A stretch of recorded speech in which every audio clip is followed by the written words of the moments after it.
Hello అండి, welcome to Raj Vihar cooking channel.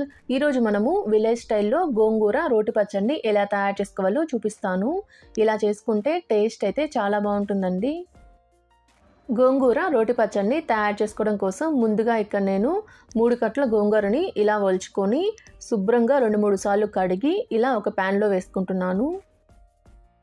ఇలా గోంగూర వేసుకున్న తర్వాత ఇందులోనే మీ తినే కారాన్ని బట్టి పచ్చిమిరపకాయలను కూడా ఇలా శుభ్రంగా కడిగి వేసుకుంటున్నాను. ఇలా వేసుకొని ఇందులో 1 గ్లాస్ నీళ్లు పోసుకొని స్టవ్ ఆన్ చేసి స్టవ్ మీద పెట్టుకొని దీని మీద మూత పెట్టి గోంగూర ఒక పొంగు వచ్చేంత వరకు ఉడికించుకోవాలి.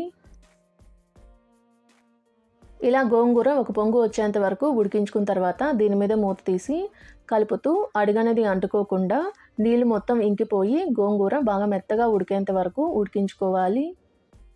ఇలా కలుపుతూ గోంగూరలో మనం పోసుకున్న నీళ్ళు మొత్తం ఇంకిపోయి గోంగూర బాగా మెత్తగా ఉడికేంత వరకు ఉడికించుకున్న తర్వాత స్టవ్ ఆఫ్ చేసి దీన్ని చల్లారనివ్వండి. ఇప్పుడు స్టవ్ ఆన్ చేసి ఒక చిన్న ప్యాన్ పెట్టుకొని ఇందులో 2 టేబుల్ స్పూన్లు నూనె వేసుకుని నూనె బాగా కాగిన తర్వాత ఇందులో 1 టేబుల్ స్పూన్ జీలకర్ర, 3 టమాటాలని ఇలా కట్ చేసుకొని వేసుకుంటున్నాను. ఇలా వేసుకున్న తర్వాత టమాటాలని కలుపుతూ టమాటాలు బాగా మెత్తగా మగ్గేంత వరకు కలుపుతూ ఫ్రై చేసుకోవాలి.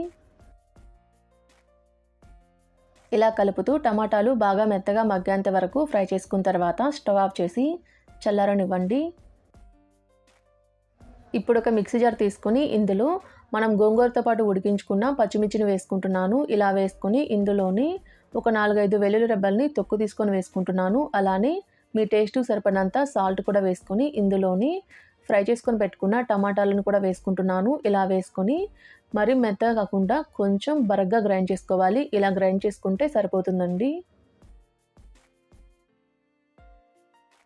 ఇలా గ్రైండ్ చేసుకున్న తర్వాత ఇందులో ఉడికించుకున్న గోంగూర వేసుకుంటున్నాను. ఇలా వేసుకొని ఒకసారి మొత్తాన్ని కలుపుకొని జస్ట్ ఒక పల్స్ ఇచ్చుకుంటూ గ్రైండ్ చేసుకుంటే సరిపోతుందండి. ఇలా బరగ్గా గ్రైండ్ చేసుకుంటే అచ్చం రోట్లో నురుకున్న పచ్చట్లా ఉంటుందండి. ఇలా నురుకున్న పచ్చడిని పక్కనుంచుకొని ఈ పచ్చట్లోకి పోపును తయారు చేసుకుందాము. ముందుగా స్టవ్ ఆన్ చేసి ఒక ప్యాన్ పెట్టుకొని ఇందులో 2 టేబుల్ స్పూన్లు నూనె వేసుకొని నూనె బాగా వేడవనివ్వండి.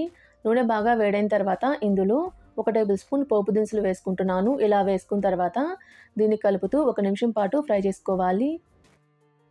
ఇలా పోపు దినుసులు కొంచెం ఫ్రై అయిన తర్వాత ఇందులో 2 ఎండుమిర్చిని కూడా కట్ చేసుకొని వేసుకుంటున్నాను. ఇలా వేసుకొని వీటిని కూడా కొంచెం ఫ్రై అవనివ్వండి. ఇవి కూడా కొంచెం ఫ్రై అయిన తర్వాత ఒక పెద్ద ఉల్లిపాయని సన్నగా తరిగి వేసుకుంటున్నాను. ఇందులోని 2 వెల్లుల్లి రెబ్బలను కూడా దంచి వేసుకుంటున్నాను. అలానే కొన్ని కరివేపాకు రెబ్బలను కూడా వేసుకొని మొత్తాన్ని కలుపుతూ ఉల్లిపాయలు కొంచెం కలర్ మారేంత వరకు ఫ్రై చేసుకోవాలి.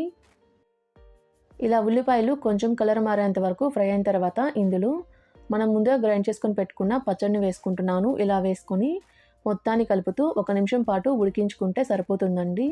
ఇలా ఉడికించుకున్న తర్వాత స్టవ్ ఆఫ్ చేసి ఒక సర్వింగ్ బౌల్లోకి సర్వ్ చేసుకుంటే ఎంతో టేస్టీగా ఉండే విలేజ్ స్టైల్లో గోంగూర రోటి పచ్చడి అయితే రెడీ అయిపోతుంది. విలేజ్ స్టైల్లో గోంగూర రోటి పచ్చడిని ఎలా తయారు చేసుకోవాలో చూసారు కదండి. మీరు కూడా ట్రై చేసి ఎలా వచ్చిందో నాకు కామెంట్ చేయండి. మా వీడియో మీకు నచ్చినట్టయితే మా ఛానల్ని సబ్స్క్రైబ్ చేసుకోండి. Thanks for watching.